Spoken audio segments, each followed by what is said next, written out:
चित्त संक्षिप्त होता है और विस्तृत विस्तृत ही होता है। विस्तृत के हिसाब से आपको उतनी जानकारी मिलेगी, संक्षिप्त के हिसाब से आपको संक्षिप्त जानकारी मिलेगी।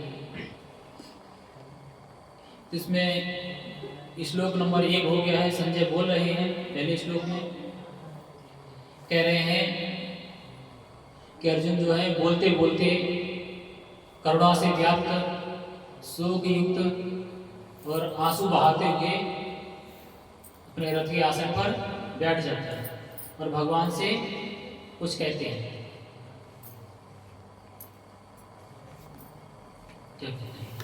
भगवान आगे कहना शुरू करते हैं अर्जुन से,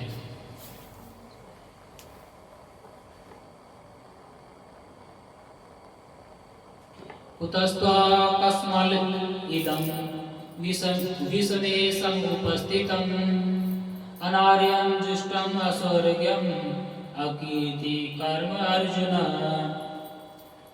भगवान कह रहे हैं अर्जुन से कि हे अर्जुन, तुम्हारे मन में ये कल्मश होता है पाप, यानी अंधकार युक्त अज्ञान युक्त बातें कहाँ से आया? यह उस मनुष्य के लिए तनिक भी अनुकूल नहीं है जो जीवन के मूल्यों को जानता हो। इससे उच्च लोक की नहीं अभी तो अपयश की प्राप्ति होगी। अर्जुन एक क्षत्रिय है, राजा है और एक अपने कर्तव्य को अच्छे से जानते हैं। लेकिन क्या है, जैसे हम लोग मुंह में पड़े रहते हैं ना कि हमारा बेटा बाहर कुछ गलत कर रहा है, कोई बात नहीं, चल जा अंदर जा, हम देख लेंगे, तू अंदर जा, हम देख लेंगे बाहर कौन आएगा।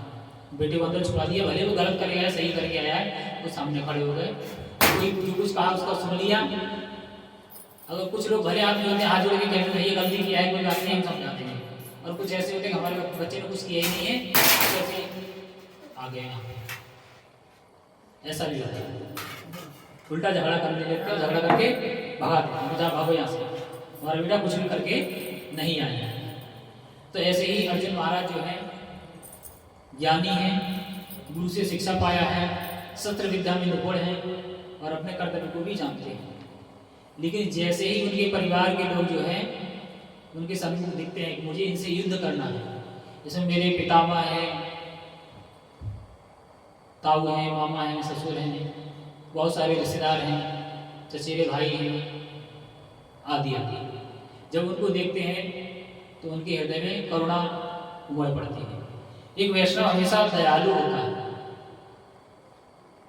दूसरों पर दया करता है, लेकिन भगवान आगे सिखाते हैं कि हमें दया किस पे करनी है। अर्जुन महाराज ये भूल जाते हैं कि ये वही लोग हैं जिन्होंने हमारे भाई को जहर देकर मारने का प्रयास किया, लाक्षागृह में आग लगाकर पूरे परिवार को मारने का प्रयास किया, और उनकी धर्मपत्नी जो द्रौपदी है उसको पूरी राज्यसभा में निर्वस्त्र करने का प्रयास किया। तो भगवान इससे पहले चैप्टर में बताते हैं कि 6 प्रकार के आतताइयों को जिंदा रहने का अधिकार नहीं है। अगर कोई सामर्थ्यवान है तो उस प्रकार के आतताइयों को तुरंत वध कर दे, हम और आप नहीं, जिसके पास राइट है। जैसे अर्जुन महाराज क्षत्रिय थे, राजा थे, उनके पास अधिकार था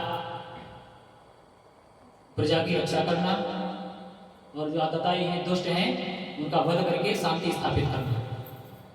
लेकिन अर्जुन महाराज क्या है, अपने कर्तव्य से विमुख हो रहे हैं।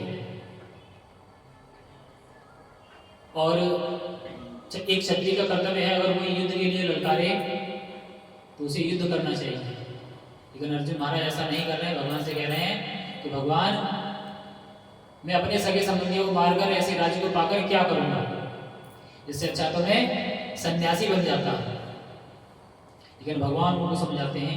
सबसे पहले क्या शब्द कहते हैं कि अर्जुन, तुम तो अपने जीवन के मूल्यों को जानते हो, कर्तव्यों को जानते हो, फिर तुम ऐसा कैसे कह सकते, तुम्हारे मन में विचार कैसे आया? भगवान उनको समझाना शुरू करते हैं।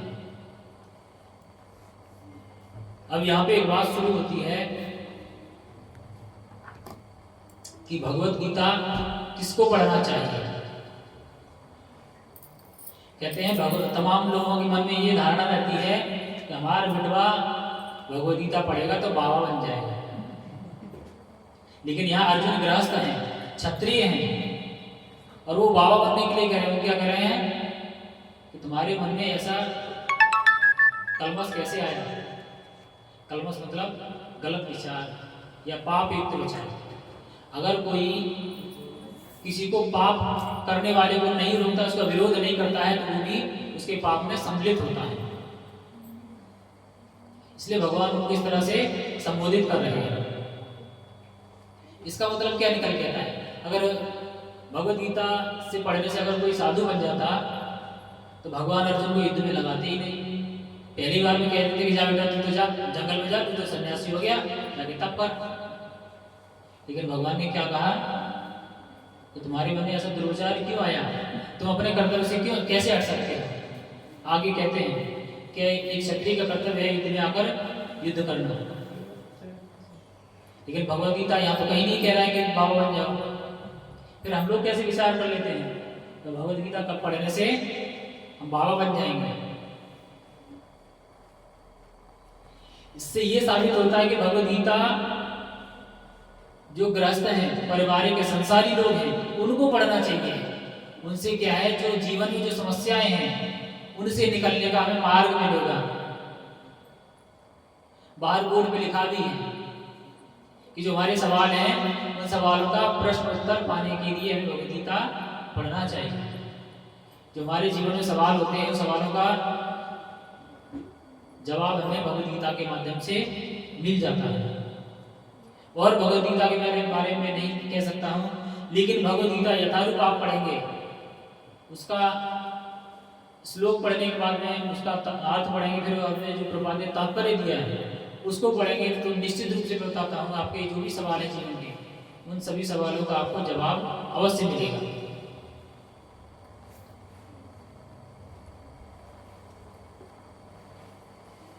यहाँ पर श्री भगवान करके संबोधन किया गया है। यहाँ श्री भगवान का अर्थ भगवान कृष्ण से ही है। और टीकाएं लिखने वाले भगवद गीता में कहते हैं कि भगवान विष्णु ने कहा या भगवान के अंदर विराजमान किसी अकाल पुरुष ने कहा आदि आदि। लेकिन यहाँ भगवान कृष्ण और अर्जुन का ही संवाद है भगवद गीता। तो यहाँ पर संबोधन भगवान कृष्ण को ही मिलना चाहिए, किसी और को नहीं। अगर कोई ऐसे लिखता है तो भगवद गीता यथारूप नहीं है। उसमें जो लेखक है उसने अपने विचार मिक्स किए हैं।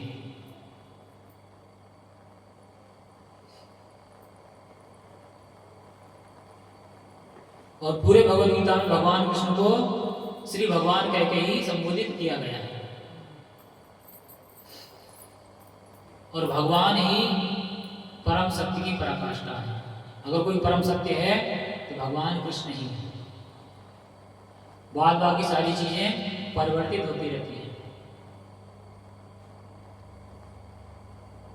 ब्रह्मलोक तक जो भी है सब परिवर्तनशील है, सब माया के अंदर आता है। जब भगवान अपना श्वास खींचते हैं तो सारा उन्हीं के अंदर समाहित हो जाता है। जब श्वास छोड़ते हैं तो फिर सब प्रकट हो जाता है। और यही क्रम चलता रहता है, निर्माण और विनाश। और भगवान के श्वास मात्र से, श्वास खींचने मात्र से।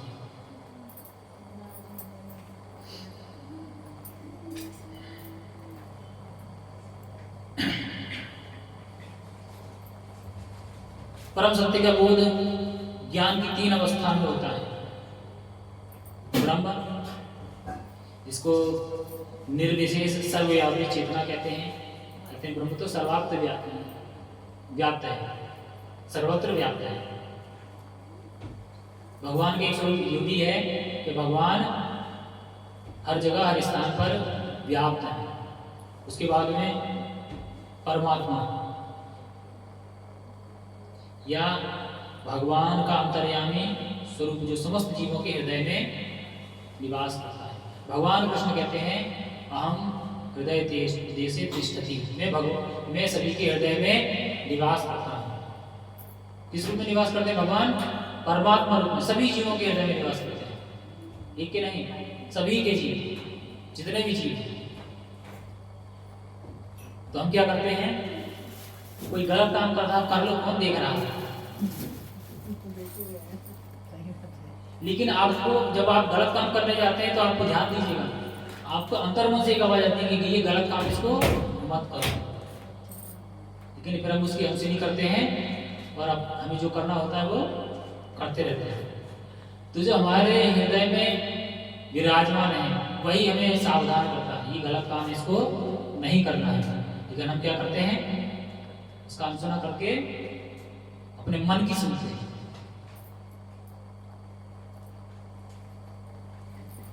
और फिर हम क्या करते हैं, पाप के भागी बन जाते हैं। और भगवान हमारे अच्छे और बुरे सभी कर्मों के साक्षी रहते हैं, उन्हें सब पता रहता है।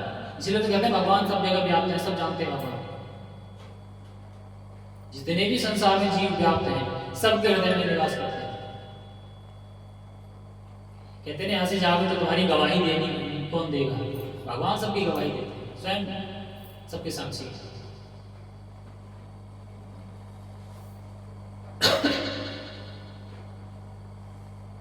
तथा श्री भगवान या भगवान कृष्ण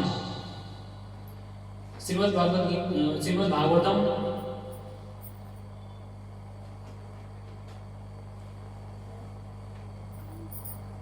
पहला स्कंद दूसरा अध्याय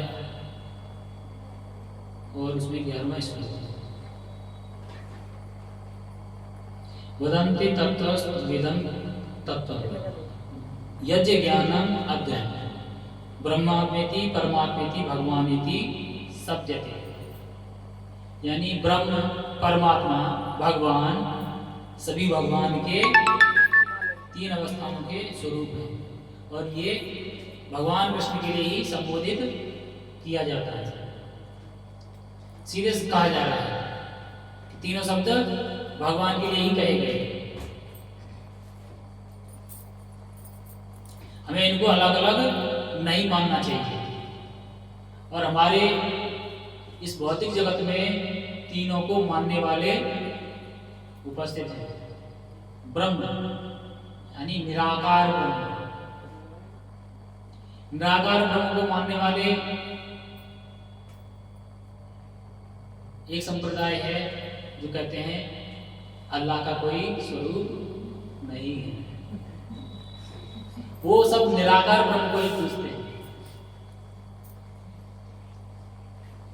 अब आपको ज्यादा डिटेल देने की जरूरत नहीं, जितने भी मुस्लिम समुदाय के लोग हैं वो सभी भगवान को निराकार स्वरूप में पूछते हैं।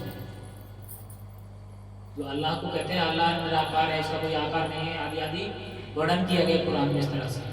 तो जो निराकार है वो कौन है, ब्रह्म स्वरूप भगवान ही। उसके बाद में परमात्मा, उसको मानते हैं क्रिश्चियन। वहां पर परमात्मा का वर्णन किया गया है। जब वो प्रेयर करते हैं तो परमात्मा परमात्मा करके चिल्लाते हैं। हिंदी में आप वीडियो में कभी देखिएगा, उनका जो प्रेयर होता है वो परमात्मा कह के ही बुलाते हैं। तो दूसरा है परमात्मा को मानने वाले क्रिश्चियन, 2 डिपार्टमेंट बता दिए। और भगवान को मानने वाले सनातनी तीनों को मानते हैं।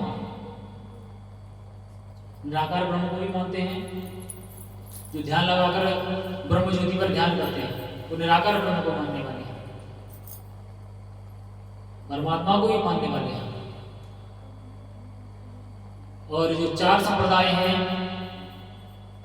वो भगवान साक्षात भगवान कृष्ण के ही बारे में वर्णन करते हैं।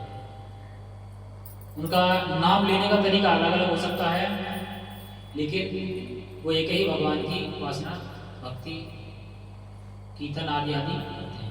जो मुख्य संप्रदाय हैं श्री संप्रदाय, रुद्र संप्रदाय, ब्रह्म संप्रदाय और कुमार संप्रदाय। भगवान ने प्रचार करने का जो आदेश दिया है लक्ष्मी जी को, सबसे पहले ब्रह्मा जी को, लक्ष्मी जी को, भगवान शिव को और 4 कुमार जो है उनको।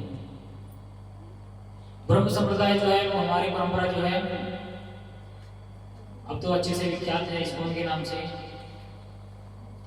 इस्कॉन केवल एक टाइटल दिया गया है, लेकिन जो परंपरा है वो ब्रह्म माधव गौड़ीय वैष्णव संप्रदाय की परंपरा है।